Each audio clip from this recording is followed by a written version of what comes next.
நம்ம என்னதான் 24 மணி நேரமும் எப்போ பார்த்தாலும் சந்தோஷமாக இருக்குன்னு நினச்சாலும் ஆனால் சந்தோஷமாக இருக்க முடியல. ஏதாவது ஒரு பாடு, ஏதாவது ஒரு பிரச்சனை வந்துடுது. ஆனால் தேவனுடைய வார்த்தை 1 தெசலோனிக்கேயர் 5:16 சொல்லுது, எப்பொழுதும் கர்த்தருக்குள் சந்தோஷமாக இருங்கள்.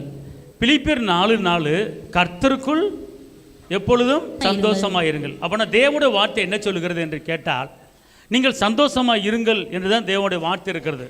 ஆனால் நாம் சந்தோஷமாக இருக்க முடியவில்லை. ஏன் அப்படின்னு கேட்டால், நம்ம வாழ்க்கையில் சில காரியங்கள் தடைபட்டு கொண்டு இருக்கிறது, சில பிரச்சனைகள் வந்து கொண்டு இருக்கிறது. சந்தோஷமாக இருக்க நினச்சாலும் சந்தோஷமாக இருக்க முடியல.